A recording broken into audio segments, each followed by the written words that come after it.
Fala, fala pessoal, beleza? Professor Marcos Lira aqui mais uma vez com vocês, cumprindo o nosso compromisso de todas as quintas-feiras estarmos juntos aprendendo um pouco mais de um tema determinado que é bastante cobrado na prova da OAB. Então, se é a sua primeira vez aqui comigo assistindo essa aula, é o seguinte: semanalmente, todas as quintas-feiras, nós temos aula aqui. É ao vivo. Hoje tivemos um problema técnico na hora da transmissão, mas eu já estou aqui gravando essa aula simultaneamente. Então não tem bronca. Então todas as quintas-feiras nós tratamos sobre um determinado tema. Ou seja, nós vamos trabalhar ali esporadicamente, alternando as disciplinas, e dentro dessas disciplinas nós vamos trabalhar um tema específico. Então, primeiro, eu trago para vocês ali os principais conceitos daquele tema, indico para você a leitura da legislação, para você ler posterior a essa aula, e já fazemos a aplicação prática resolvendo questões, que é a melhor forma de você compreender. Então aqui você não vai ter nenhuma aula de um tema que remotamente pode cair. Não, é com base no que vem caindo, nas últimas provas, beleza? Então a gente faz a seleção no histórico da OAB, no histórico da FGV, e a gente consegue evidenciar esses temas mais recorrentes. Tranquilo? Então é o seguinte, hoje nós vamos trabalhar especificamente com direito constitucional. Na aula 1, nós trabalhamos ética. Professor, eu perdi essa aula, e agora? Só você ir aqui direto no canal, vai lá na aba lá de ao vivo que você vai encontrar essa aula, a primeira aula. Essa aqui é a segunda aula. Então, toda quinta-feira, toda semana, você vai ter a aula aqui comigo. Beleza? Então, vamos direto ao ponto, o que nós vamos trabalhar agora, nesse exato momento. Seguinte, pessoal, tema de hoje, remédios constitucionais. Professor, é um tema tranquilo. É um tema relativamente tranquilo, beleza? Mas, pessoal, seguinte, aqui vai um pouco além daquilo que você aprende na faculdade, que é a forma de conceituar, para que serve. Tem algumas características específicas que você precisa conhecer, tranquilo? E você vai observar, quando nós formos responder as questões, que a leitura da legislação ela é extremamente importante. Mas não se preocupa que eu vou te dar aqui todo o encaminhamento desses artigos que são cobrados dentro de cada um desses remédios constitucionais. Beleza? Então vem aqui comigo tratar dos remédios constitucionais. Qual o primeiro remédio constitucional que nós vamos trabalhar? Habeas corpus, tranquilo? Habeas corpus, eu sei que você já tem essa noção, que serve para quê? Qual o cabimento? Para garantir a liberdade de locomoção, ou seja, o direito de ir e vir que uma pessoa tem, quando houver uma violação por ilegalidade ou abuso de poder.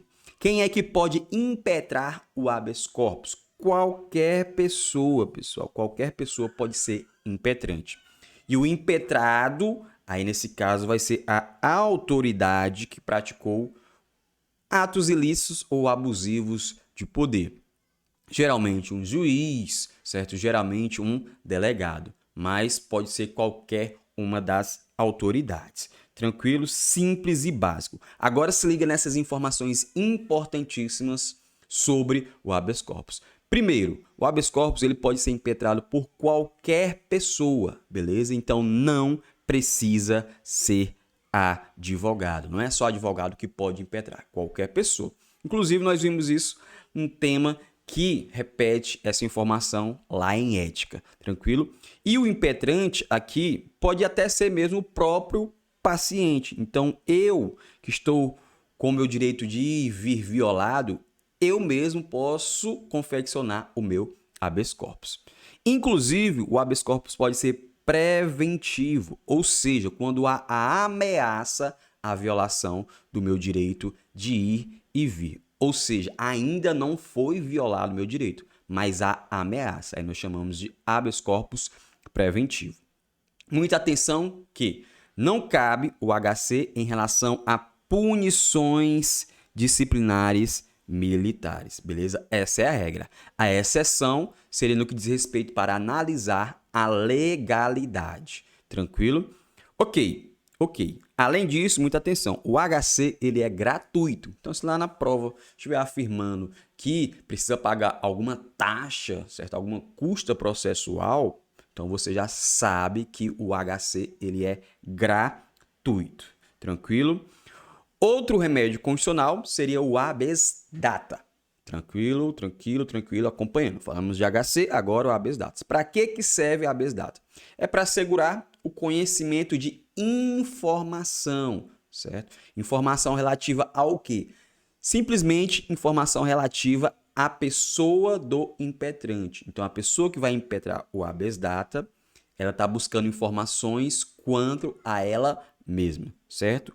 Que consta onde essa informação? De registro ou banco de dados de entidades governamentais ou de caráter público e também retificação de dados. Então, pode ser para obter informações quanto para retificação, tranquilo?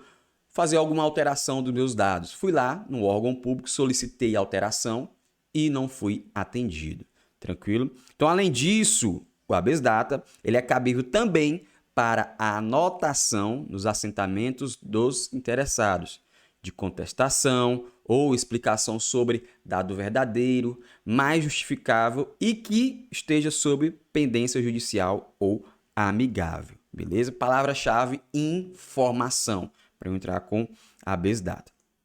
Olha só, se liga aqui. Algumas informações importantes sobre o habeas data, que abrange tanto informações erradas quanto imprecisas, discriminadoras ou desatualizadas, naquela parte onde há a hipótese de eu obter não só a informação, mas a retificação. Tranquilo? E você já sabe que o habeas data tem caráter personalíssimo. Então, o próprio impetrante, tranquilo? O sujeito ali trata-se de informações quanto a ele próprio. Ok? A súmula 2 do STJ nos traz que não cabe habeas data se não houver recusa da informação por parte da autoridade administrativa. Então, eu não vou direto impetrar o HC no judiciário. Primeiro, antes do HC não, perdão, do habeas data. Antes do habeas data, eu tenho que solicitar essa informação na autoridade administrativa, negando, aí sim que eu vou impetrar um habeas data. Beleza? Quanto ao mandado de segurança, especificamente agora o mandado de segurança individual, serve o quê? Para invalidar atos de autoridades e seus efeitos que são gerados de lesão a direito líquido e certo. Palavra-chave do mandado de segurança: direito líquido e certo. Desde que esse direito líquido e certo não seja amparado por habeas corpus ou por habeas data. Por exemplo, direito de ir e vir é um direito líquido e certo. Meu direito de informação é o direito líquido e certo. Então, vai caber mandado de segurança quando não for situação de habeas corpus ou habeas data. Tranquilo? E aqui nós temos um prazo, que é um prazo decadencial, super importante, que é um prazo de 120 dias. Beleza? Não é 4 meses. São 120 dias o prazo decadencial. Então, a partir do momento que houve lesão ao meu direito líquido e certo, eu tenho esse prazo de 120 dias. Passados os 120 dias, então há decadência do meu direito. Tranquilo? E, certo, o mandado de segurança, ele está sujeito ao pagamento de custas e apresentação de advogado. Representação de advogado. Precisa de advogado para entrar com mandado de segurança e também tem que pagar custas processuais, a não ser que a pessoa seja hipossuficiente. Beleza? Aí nós temos o mandado de segurança coletivo, beleza? O cabimento é na mesma situação, direito líquido e certo que não é amparado por habeas corpus ou habeas data. Só que aqui vai mudar o legitimado. Quem é que tem legitimidade para impetrar o mandado de segurança coletivo? Seria partidos políticos que precisa ter representação no Congresso Nacional. Se o partido não tem representação no Congresso Nacional, ele não pode entrar com mandado de segurança coletivo. Além do partido político, também pode organização sindical, entidade de classe ou associação legalmente constituída. E Aqui, essa organização sindical, entidade de classe ou associação precisa, pessoal, precisa estar em funcionamento há pelo menos um ano. Então, lá na questão vai trazer essas informações claras. Então, o partido X impetrou um mandado de segurança coletivo, tranquilo, que tem representação no Congresso Nacional, ou fala de uma organização sindical, entidade de classe, vai ter que afirmar que ela é legalmente constituída há mais de um ano, tranquilo? Então, muita atenção aí nessas informações nas questões. Informação importante quanto ao MS coletivo, que dispensa a autorização dos membros, tranquilo? Então, dispensa a autorização dos membros. É o que nos traz aqui a informação da súmula 629. Olha só, a impetração de mandado de segurança coletivo por entidade de classe em favor dos associados independe da autorização destes, beleza? Além disso, a súmula 630, também do STF, nos traz que a entidade de classe ela tem legitimidade para o mandado de segurança, ainda quando a pretensão veiculada interesse apenas a uma das partes, certo? A uma parte da respectiva categoria. Então, vamos supor uma entidade sindical, beleza? Que entrar com mandado de segurança coletivo. E isso não vai beneficiar toda a coletividade ali daquela entidade de classe, mas somente uma parte dela. Então é possível mandar de segurança também, mesmo que seja apenas parte dessa entidade de classe. Tranquilo? Aí nós temos outro remédio constitucional, que é o mandado de injunção. Para que serve isso? Agora é para garantir o exercício de algum direito e liberdade constitucional, algum direito fundamental, por exemplo, que depende de uma norma regulamentadora. Ou seja, é um direito que é garantido na Constituição, mas para eu poder exercer esse direito, tem a necessidade de ter uma norma regulamentadora. Então, eu vou utilizar o mandado de injunção quando se tratar de uma omissão constitucional. Olha, a Constituição me deu um determinado direito, ordenou o legislador que criasse uma lei, mas ele não criou aquela lei. Logo, o meu direito ele não pode ser me cerceado. Então, como é que eu vou garantir, já que não tem uma legislação já veiculada? Por meio de mandado de injunção. Então, aqui, pessoal, esse mandado de injunção tem essa finalidade de curar a síndrome da ineficácia das normas constitucionais. Tranquilo? E nós temos também o mandado de injunção coletivo. Assim como temos mandado de segurança individual e o coletivo, nós temos o mandado de injunção individual e o coletivo. Aqui a mesma finalidade. Direitos, liberdades constitucionais que precisam de uma norma regulamentadora.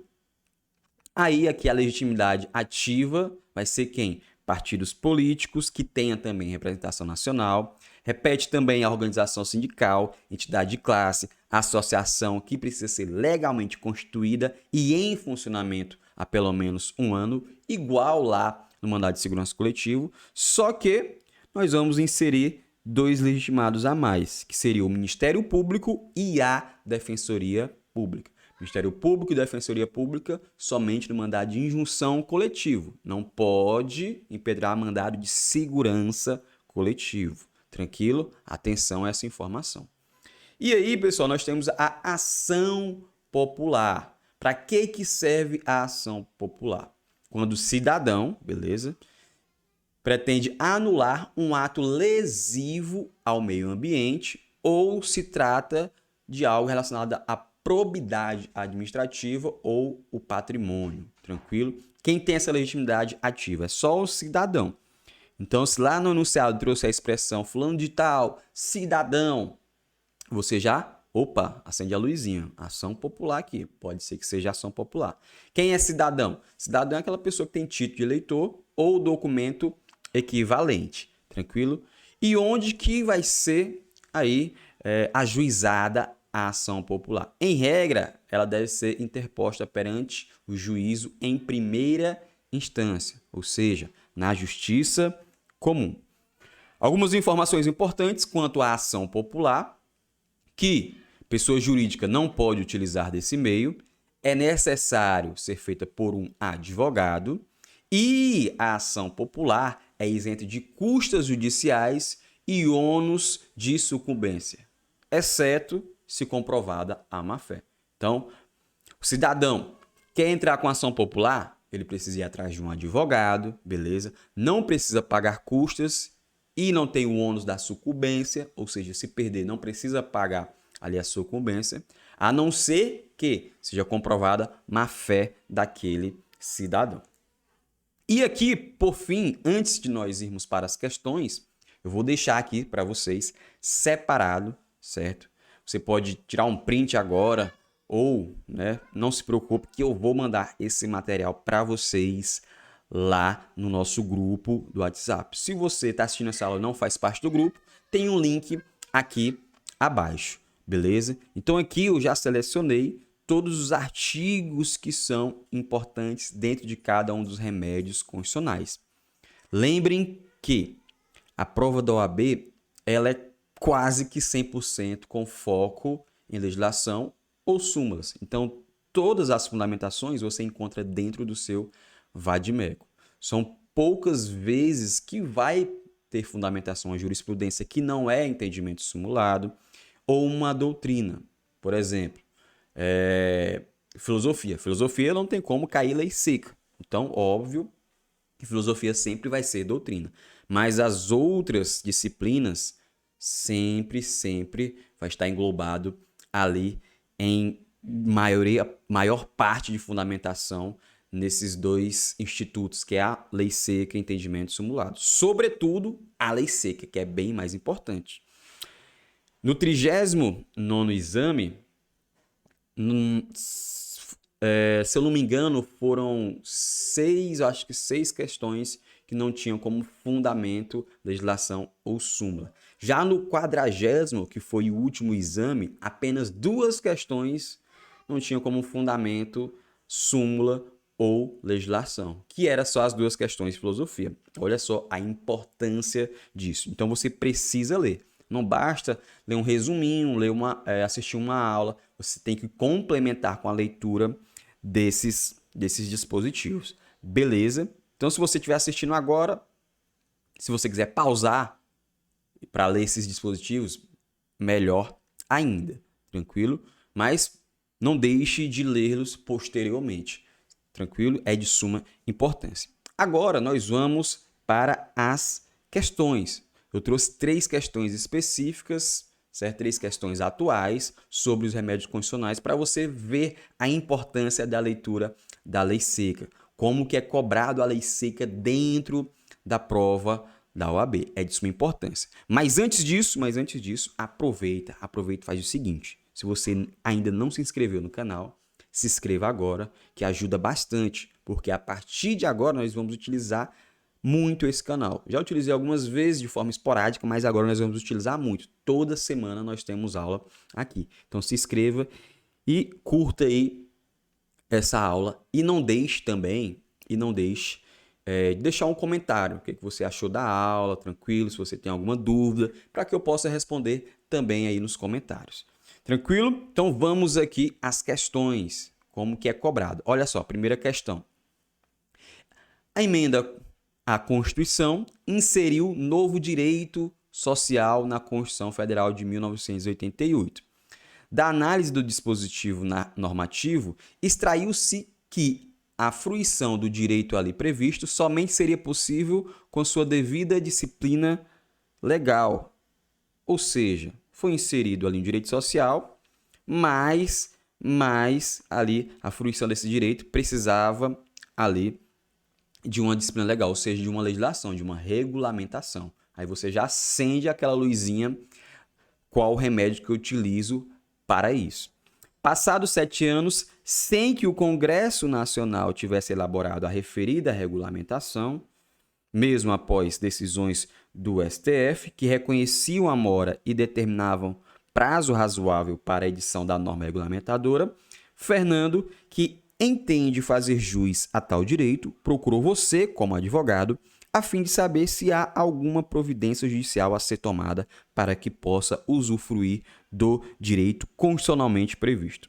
Sobre a hipótese, de acordo com o sistema jurídico constitucional vigente, assinale a afirmativa que apresenta corretamente sua orientação. Poxa, então aqui eu já sei. Tá faltando norma regulamentadora, já sei que é mandado de injunção, igual a gente viu ali. Então, pelo menos isso a gente já sabe. Então, a alternativa A fala que a via judicial não é cabível, não tem como entrar com ação nenhuma. Aí, letra B fala que é possível ingressar mandado de injunção. Então pode ser, certo? Só que aí fala que a competência é perante o STJ. A letra C fala também mandado de injunção, beleza? Fala também mandado de injunção. Só que aí vai mudar a competência, que é no STF, beleza? E a letra D fala que Fernando tem a possibilidade de ajuizar uma ação direta de inconstitucionalidade. Não, isso aí já seria praticamente impossível. Já sei que é mandado de injunção. Basta eu saber se seria a letra B ou C. Olha só, pessoal. Aqui já fica um alerta, um macete nas questões. Um macete quando você não souber a fundamentação, não conhecer do tema. Observe se tem ali questões muito semelhantes. Questões não, alternativas muito semelhantes. Observe que essa letra B e a letra C são muito semelhantes. O que muda ali é fala do STJ ou do STF, só da competência. Então você já faz um alerta nessas alternativas que são semelhantes. O primeiro critério é o conhecimento, beleza? Agora, quando você não tem e, poxa, eu vou ter que chutar, então observem esses macetes. Então, onde é que está a fundamentação aqui? Olha só, pessoal, olha só a fundamentação na lei seca, na Constituição Federal. Então, lá na Constituição aqui abaixo, ó, vocês observam que vai conceder mandado de injunção sempre que, pela falta de norma regulamentadora, torna inviável o exercício dos direitos e liberdades constitucionais das prerrogativas inerentes à nacionalidade, soberania e à cidadania. Beleza, já sei que é mandado de injunção. Mas agora, professor, eu quero saber a competência. A competência, pessoal, para ajuizar, nós encontramos aqui no artigo 102 da CF, no inciso 1º, certo? Na linha que fala, olha só.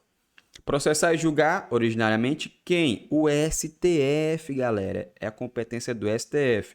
O mandado de injunção, quando a elaboração da norma regulamentadora for atribuída do presidente, do Congresso Nacional. Olha, de quem era a atribuição? Do Congresso Nacional, beleza? Da Câmara dos Deputados, do Senado Federal, das mesas de uma dessas casas legislativas, do Tribunal de Contas da União, dos tribunais superiores ou do próprio STF. Então, a competência vai ser do STF, não do STJ. Logo, a alternativa correta, que seria a letra C. Mandado de injunção, a ser impetrado por Fernando perante o STF, pode ser utilizado para requerer que o tribunal estabeleça as condições em que se dará o exercício do referido direito social, de modo a permitir a sua fruição. Tranquilo, beleza? Então, observem que a leitura da legislação é de suma importância aqui. Não basta ler só a legislação, você precisa entender como que pode ser cobrado. E como é que eu sei isso? Respondendo questões. Quanto mais questões eu responder, melhor. Tranquilo? Outra questão aqui. O Poder Constituinte Derivado Reformador promulgou emenda à Constituição inserindo um novo direito fundamental, bem parecido com a questão anterior. No caso, trata-se de norma de eficácia limitada, necessitando, portanto, de lei regulamentadora. Olha só a palavra-chave aparecendo aqui mais uma vez, lei regulamentadora, a ser produzida pelo Congresso Nacional. Em razão de total inércia do Poder Legislativo, tendo decorrido 4 anos desde a referida emenda, uma associação, aqui já não é um indivíduo, certo? É uma associação de classe legalmente constituída e em funcionamento há mais de 10 anos. Então já o critério seria mais de 1 ano, aqui já tem mais de 10 anos. Cujo estatuto prevê a possibilidade de atuar judicial e extrajudicialmente nos interesses de seus associados, que não estariam sendo contemplados em razão da referida inércia, procura você, como advogado, com base no sistema jurídico constitucional brasileiro, você, como advogado, informa corretamente que fruição dos direitos pelos associados. Olha só, galera, olha só. Aqui, já sei que é mandado de injunção, mais uma vez, palavra-chave, lei regulamentadora. Só que aqui foi uma associação de classe. Logo, é um mandado de injunção coletivo, igual nós já aprendemos, beleza? Antes de ver as alternativas, eu já vou falar logo a fundamentação aqui, certo? Basicamente, quer saber qual o remédio a ser utilizado nessa situação. Essa aqui já seria mais fácil. Não perguntou qual a competência, mas sim, ali basicamente, qual o remédio. Então, eu já sei que o remédio eu encontro lá no artigo 5º, certo? Mandado de injunção. Nós acabamos de ler ele na questão anterior.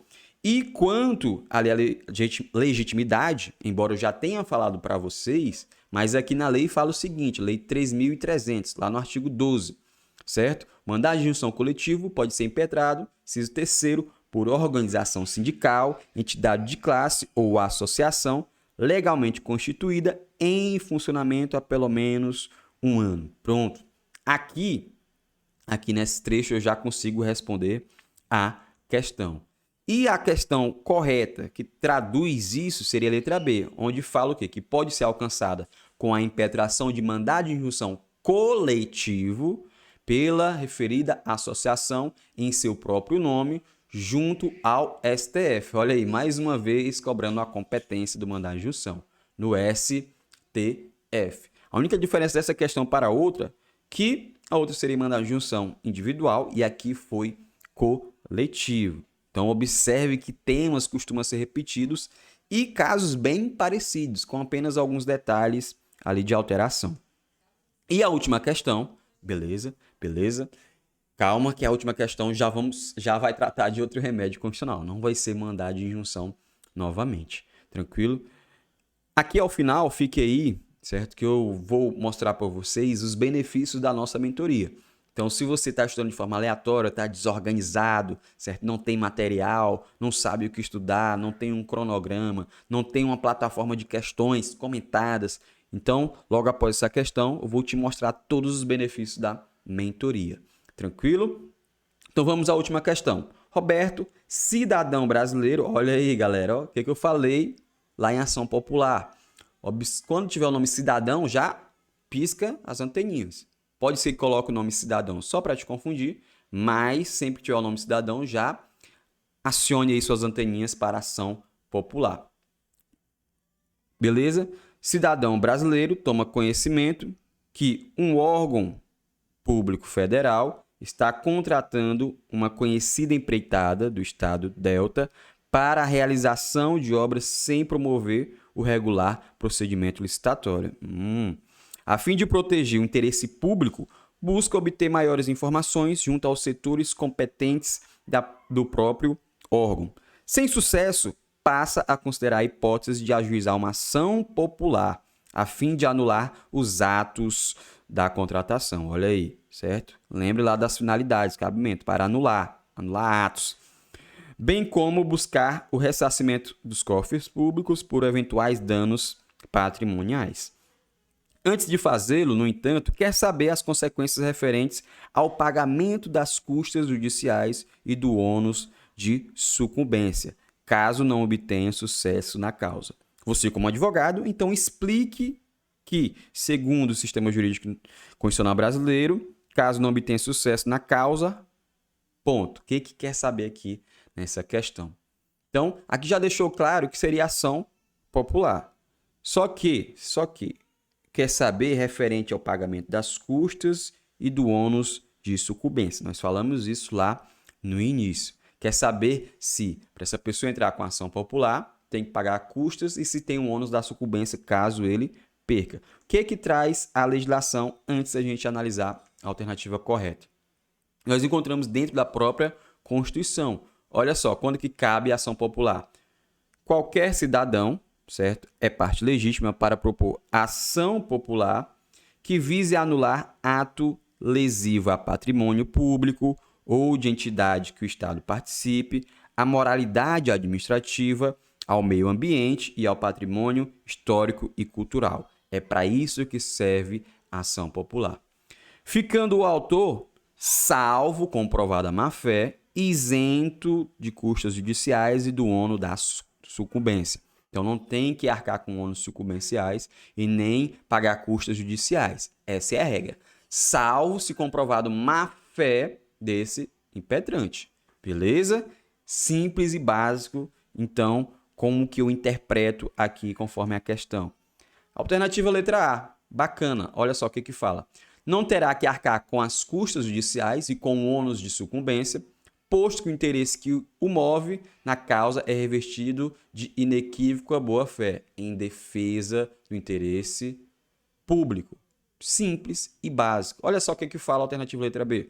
Somente terá que arcar com as custas judiciais, mas não com os ônus sucumbenciais. Não, aí já está errado porque as custas eu não pago e nem tenho que arcar com os ônus. Então, a letra B já estaria errado já no início.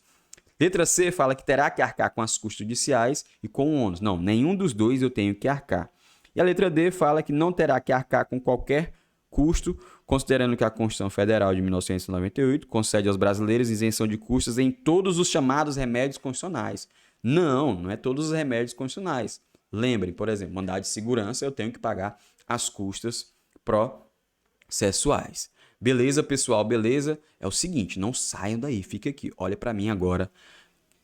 Muita atenção. Mais uma vez, se inscreva no canal, curta esse vídeo e comente aqui o que você achou dessa aula, faça alguma contribuição ou pergunte que depois eu vou responder para você. O que eu falei? Nós temos a nossa mentoria, uma plataforma completa. Então, melhor do que eu te ensinar, eu peço que você assista esse vídeo curto de 2 minutos agora, beleza? Então, aqui comigo, ó. Olha só, apenas 25% dos alunos do último exame obtiveram aprovação na primeira fase da OAB, versus erros que levam os alunos a reprovarem na primeira fase da OAB. Tá, apenas alguns. Foco total em aulas, não responder questões, estudar por doutrina extensa, querer disciplinas do exame e não seguir um cronograma focado nos temas que realmente caem na prova. Bom, eu sou o professor Marcos Lira, professor há mais de 10 anos e sou o criador do método Metas. Esse método que já ajudou centenas de alunos espalhados pelo Brasil a conquistarem a sua aprovação na OAB. Com a nossa mentoria, você terá acesso a tudo o que você precisa para a sua aprovação. Cronograma personalizado conforme a sua disponibilidade, material completo em PDF, sinalização dos artigos mais cobrados na sua prova, suporte individualizado via WhatsApp, plataforma própria de resolução de questões comentadas, simulados programados, relatório de desempenho semanal enviado via e-mail e videoaulas complementares. A mentoria é completa e eu te garanto que você não vai encontrar nenhum estudo tão direcionado e focado no que realmente cai na sua prova. Então entre agora na nossa mentoria e faça parte do nosso super time de aprovados na OAB. Oi, professor, boa tarde. Passei. Nossa, graças a Deus deu certo. Muito obrigada. Eu agradeço muito a Deus e a você por ter me ajudado nisso, porque, nossa, eu não consigo nem falar direito. Eu estou muito, muito feliz. Muito obrigada. Vou deixar seu contato aqui salvo e sempre que eu puder eu vou te indicar. Muito obrigado mesmo.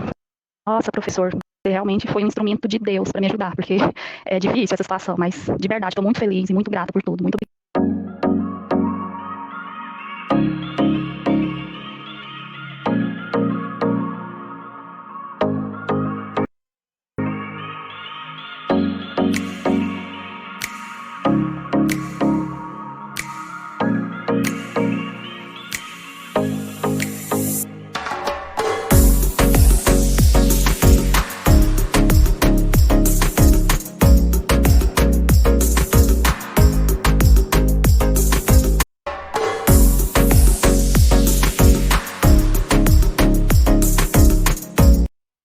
Pô, pessoal, então é isso, né? Cortei logo aqui porque tem vários depoimentos.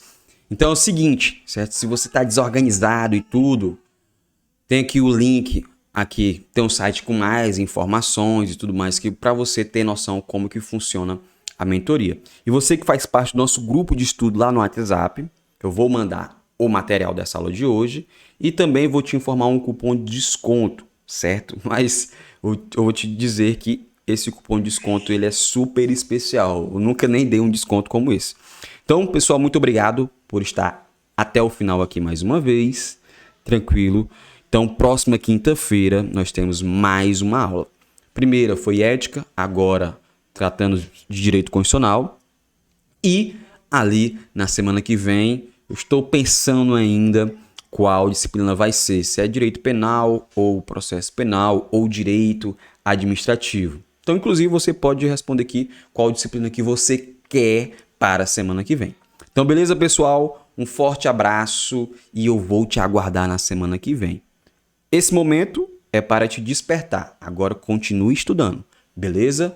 Então estude bastante durante a semana, que na próxima nós estaremos juntos mais uma vez aprendendo um pouco do que vai cair na sua prova.